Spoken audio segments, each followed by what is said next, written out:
जय हिंद बच्चों आज मैं आपको इम्पोर्टेंट जीके के क्वेश्चन से और साथ में करंट अफेयर्स के क्वेश्चंस भी बताऊंगा जो कि आपके पीएम यशस्वी प्रधानमंत्री यशस्वी छात्रवृत्ति योजना के लिए काफ़ी इंपॉर्टेंट है। और ये ध्यान रखिएगा, ये क्लास 11th और क्लास 9th दोनों के लिए बच्चों ये जीके के क्वेश्चंस बहुत ही इंपॉर्टेंट है। इसको बच्चों आप जरूर देखिएगा। जिस किताब से मैं पढ़ा रहा हूँ उसकी लिंक जो है डिस्क्रिप्शन में मिल जाएगी। क्लास 11th की कई बच्चे बुक की डिमांड कर रहे थे, क्लास 11th की बच्चों बुक आ चुकी है। ठीक है, तो आइए स्टार्ट करते हैं बिना देरी किए हुए। तो बच्चों एक रिक्वेस्ट है कि आप जो इंपॉर्टेंट क्वेश्चंस आपके हिसाब से लगे, जो आप नहीं जानते हैं, उसे जरूर कॉपी में नोट डाउन कीजिएगा। साथ ही साथ में कुछ जीके के अलग से जो क्वेश्चंस आते हैं आप देखे होंगे, इसका मैंने ओरिजिनल पेपर कई बार दिखाया हुआ है, श्रेष्ठा का भी दिखाया हुआ है और पीएम यशस्वी का भी दिखाया हुआ है, तो आप उसको जरूर देख लीजिएगा। दोनों की परीक्षाएं एनटीए लेता है, दोनों का पैटर्न बच्चों सेम है। ठीक है, तो इसकी एक अलग प्लेलिस्ट बनी हुई है चैनल पर। संयुक्त राष्ट्र यानी कि यूनाइटेड नेशंस की स्थापना कब हुई? एक चीज बताना चाहूंगा, यूनाइटेड नेशन का एक प्रश्न बच्चों आता ही आता है। अगर आपने पूरे वीडियो, कई बच्चों का मैं देखता हूं बस 2 या 3 मिनट देखते हैं, सोचते हैं हाँ हमें तो आता है या कुछ भी, या इंपॉर्टेंट नहीं लग रहा है। बच्चों आपको बताना चाहूंगा, श्रेष्ठा में काफी बताए हुए क्वेश्चंस मेरे आए थे, जो जीके के क्वेश्चन से बहुत सारे आए थे। आप कभी भी बच्चों के जाके कमेंट सेक्शंस में देख सकते हैं, उनके कमेंट पड़े हुए हैं, तो इसको आप जरूर नोट डाउन कीजिएगा, इसको लाइटली मत लीजिएगा। कि स्थापना कब हुई? तो 24 अक्टूबर 1945 को हुई। ठीक है, इसके बाद है संयुक्त राष्ट्र का महासचिव या सेक्रेटरी जनरल बनने वाला पहला अफ्रीकी व्यक्ति कौन था? अफ्रीकन कंट्री का, तो बुतरस घाली। ठीक है, इसके बाद है संयुक्त राष्ट्र का पहला महासचिव कौन था? तो त्रिगवली थे। संयुक्त राष्ट्र महासंघ के महासचिव की नियुक्ति किसके द्वारा की जाती है? तो यहाँ पे भी जैसे महासचिव हमारे देश में लोग इलेक्ट होते हैं, तो वहाँ पे भी जो सुरक्षा परिषद है की सिफारिश पर महासभा द्वारा किया जाता है। महासभा उसको मान लीजिए कि ग्रुप ऑफ कंट्रीज है बच्चों। ठीक है, संयुक्त राष्ट्र के 51 आरंभिक मूल सदस्यों द्वारा 1945 में संयुक्त राष्ट्र चार्टर पर हस्ताक्षर किस सम्मेलन में किया गया?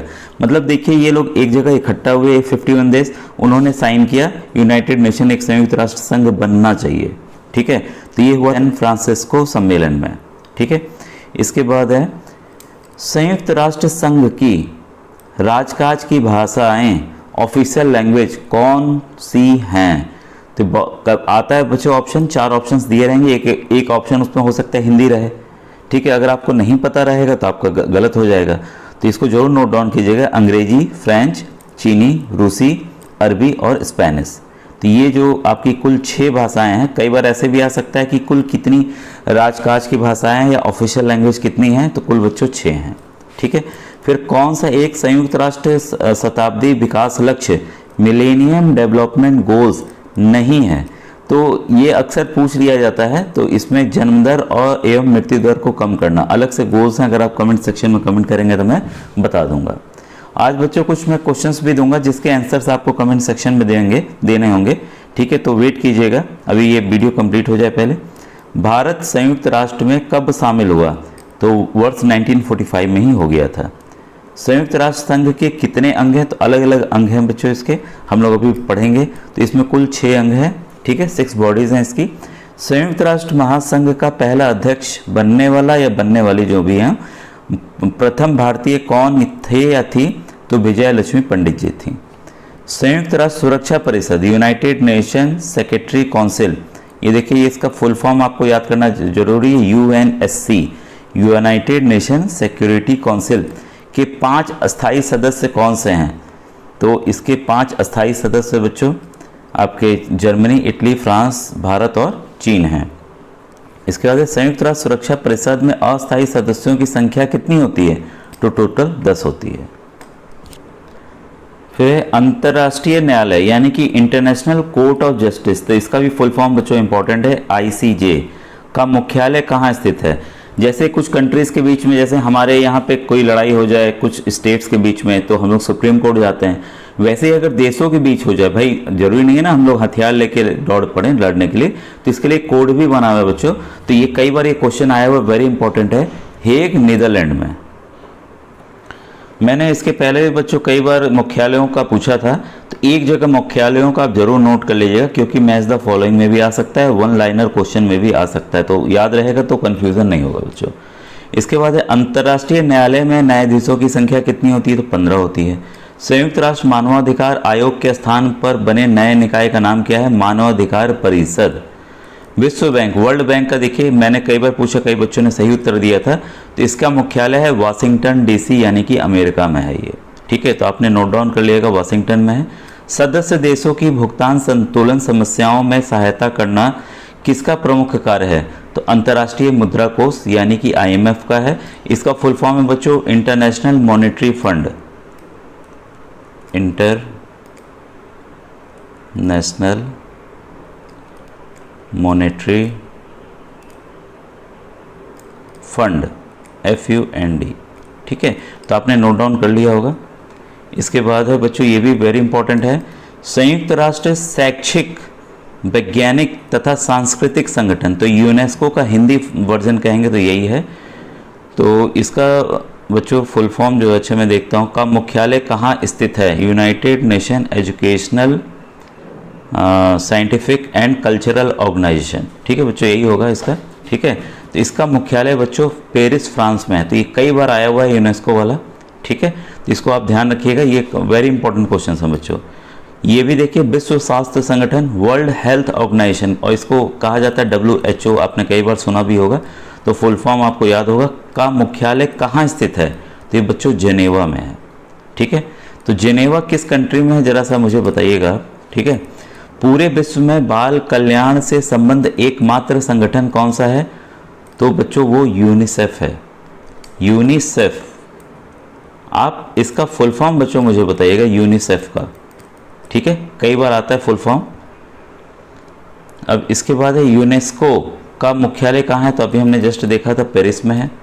WTO, ये भी वेरी इंपॉर्टेंट है, वर्ल्ड ट्रेड ऑर्गेनाइजेशन, किस वर्ष अस्तित्व में आया? तो 1995 में आया। ट्रेड से आप समझ गए होंगे बच्चों, ये अंतर्राष्ट्रीय व्यापार करने में देशों के बीच में ये मदद करता है। ठीक है, तो बहुत इंपॉर्टेंट ऑर्गेनाइजेशन है। तो WTO, विश्व व्यापार संगठन का मुख्यालय कहाँ स्थित है? जितने भी मुख्यालय हैं बच्चों, उसको नोट डाउन करना बहुत ज़रूरी है।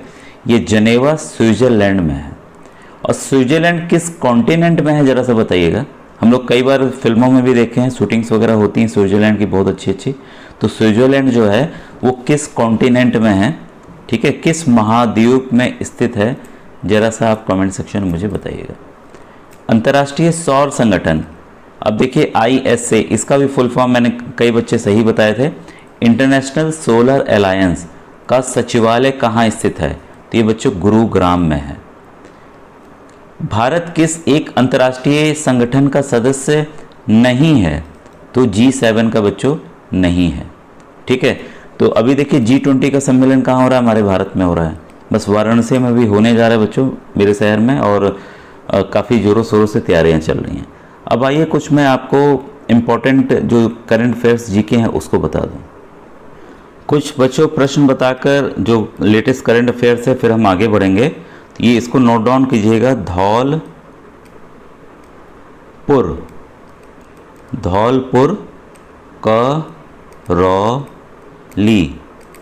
धौलपुर करौली किस भारतीय राज्य का हाल ही में स्वीकृत एक अभयारण्य बना है? तो ये सवाल आ सकता है कि किसका अभयारण्य है? तो बाघ का है।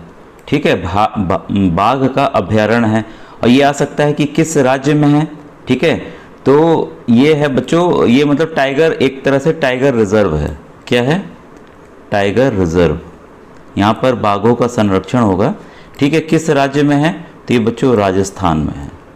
तो आपने इसको अलग से नोट कर लिया होगा, राजस्थान, ये इंपॉर्टेंट था। ठीक है, और राजस्थान के जो अन्य बाघ वाले हैं वो भी मैं बता दे रहा हूँ, अलग से नोट कर लीजिएगा, ये सब काफ़ी इंपॉर्टेंट होते हैं बच्चों। रणथम भौर टाइगर रिजर्व। दूसरा है सरिस्का,